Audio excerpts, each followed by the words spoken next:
Suhas jewellers 5th anniversary సందర్భంగా 8 తులాల బంగారం ఉచితం. ఇంకెన్నో అదిరిపోయే ఆఫర్లు. వెంటనే సుహాస్ షోరూమ్ ని సంప్రదించండి. వైరా రోడ్, ఖమ్మం.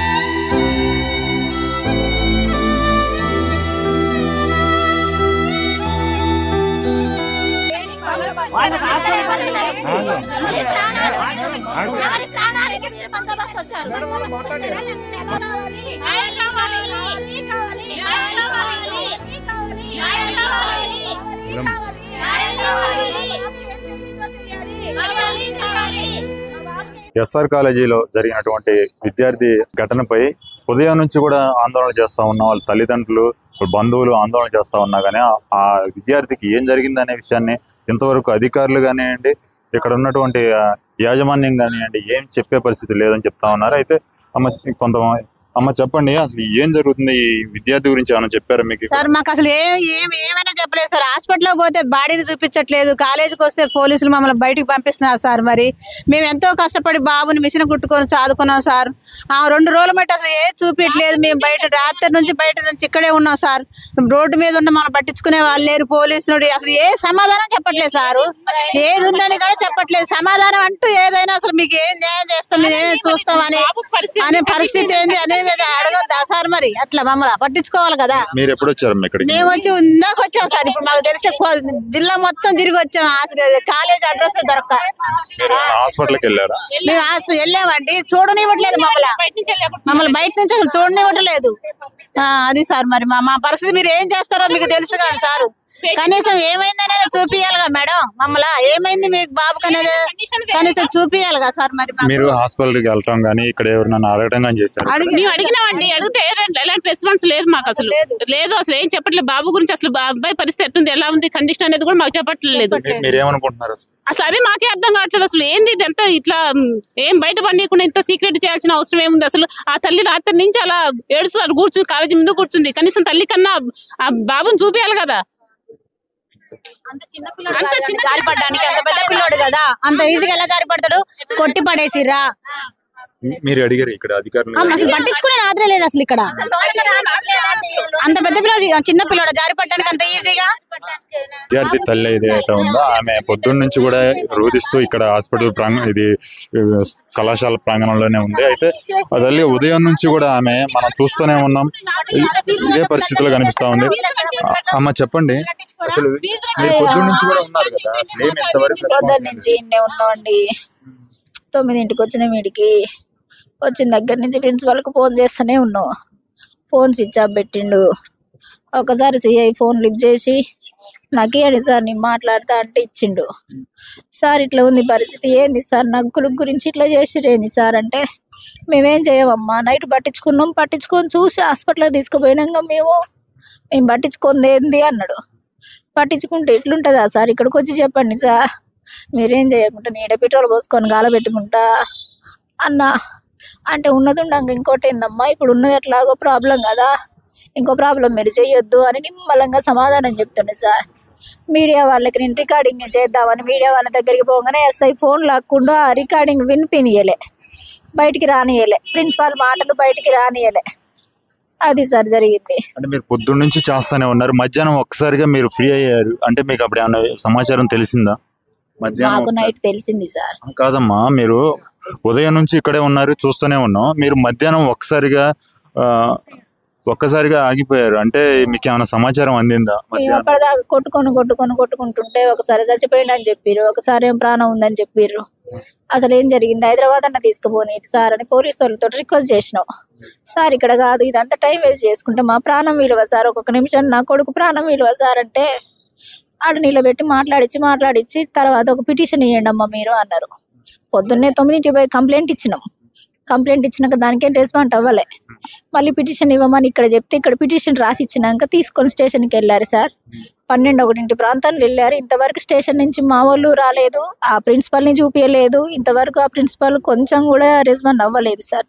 ఇప్పటిదాకా కూడా స్టేషన్లో పోయిన వాళ్ళు స్టేషన్లో ఉన్నారు, మేము ఇక్కడ కాలేజీలో ఉన్నాం. నా కొడుకు దగ్గర ఎవరు లేరు సార్. పోయిన వాళ్ళని కూడా చూనిస్తలేరంట నా కొడుకుని. అది సార్. అయ్యా మీరేమనుకుంటున్నారు బాబు పరిస్థితి ఎలా ఉందనుకుంటున్నారు మీరు? నా కొడుకును కొట్టి పడేసారు సార్. నైట్ చూసినప్పుడే వాడి మొత్తం 50-50 ఛార్జెస్ సార్. నాకైతే నమ్మకం లేదు. రాత్ర పొద్దున మళ్ళీ వెంటిలేటర్ మీద పెట్టి ఏందో ఆక్సిజన్ ఇస్తుంటే కొంచెం పొట్టే చేసిండు సార్. ఆ పొద్దున చూసిన నేను ఇంతవరకు చూడలేదు సార్. నన్ను పంపించట్లేదు నా కొడుకు కాడికి, ఎవరిని పంపించట్లేదు చూడడానికి. ఒకవేళ ప్రాణంతో ఉంటే మీకు చూపించే అవకాశం ఉన్నా ఉంటది, లేకపోతే లేదని కూడా చెప్పొచ్చు. ఎందుకని చెప్పలేదంటారు? చెప్పట్లేదయ్యా, ఏది చెప్పట్లేదు. నా కొడుకును చూపించట్లేదు, వాడు దిగి రావట్లేదు. ప్రిన్సిపల్ ఒక కనీసం ఇట్లా ఉంది అని వాడు కొంచెం కూడా అసలు మానవత భావమే లేదు సార్. అసలు కొంచెం అన్నా ఇంత పిల్లల్ని పెట్టేది సార్ ఇక్కడ వార్డెన్లని. ఎవరు ఇక్కడ అసలు మొత్తం స్టాఫ్ కూడా కరెక్ట్ లేరు సార్. ఇంతకు ముందు 5 పిల్లలు చచ్చిపోయారు సార్. నా కొడుకు 6వ కొడుకు సార్. ఎవరిని బయటికి రానియట్లేదు. ఈ హాస్పిటల్ ఇది ఫస్ట్ కాదు సార్. 4-5 చచ్చిపోయారు సార్. అయ్యా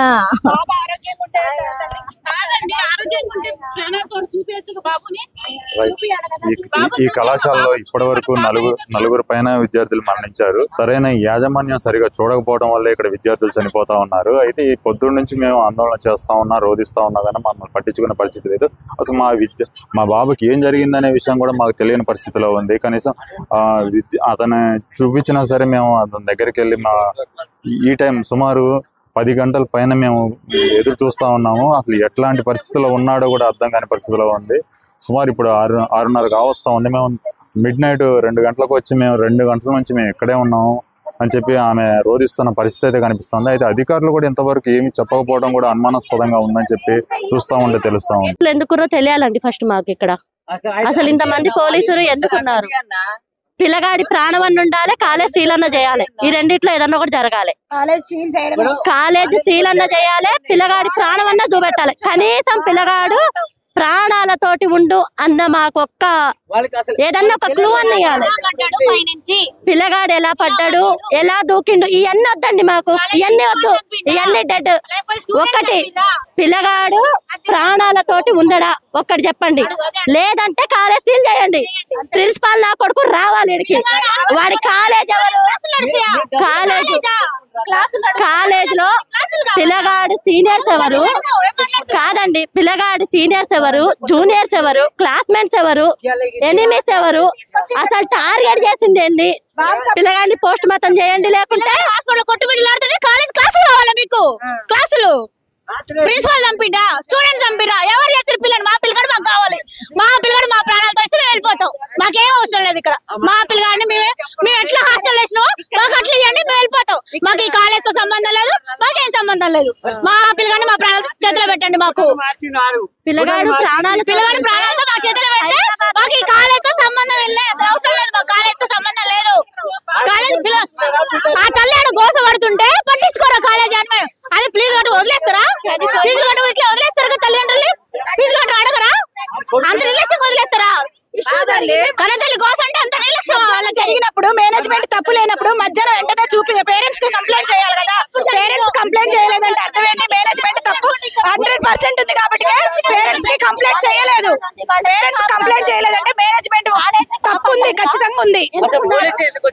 అసలు పోలీసులు ఇక్కడ ఎందుకు కాపలా ఉన్నారు? నాకు ఒక్కటి తెలియాలండి. పోలీసులు ఇక్కడ కాపలా ఎందుకున్నారు వాళ్ళని అడగండి ఫస్ట్. కాపలా ఎందుకున్నారు? ఏం దాచి పెడతా ఉన్నారు? ఇంకా ఎంతకన్నా దాచి పెడతారు? ఆల్రెడీ చనిపోయి 2 రోజులు అవుతుందట పిల్లగాడు. ఏంది ప్రూఫ్ ఏంది? మాకు బతికుండు అన్న ప్రూఫ్ ఏంది? బతికుండు అన్న ప్రూఫ్ ఏంది? ఎన్ని రోజులు ఇప్పుడు ఎన్ని రోజులు దాచి పెడతారండి? ఇవాళ రేపు ఎల్లుండి ఎన్ని రోజులు దాచి పెడతారు?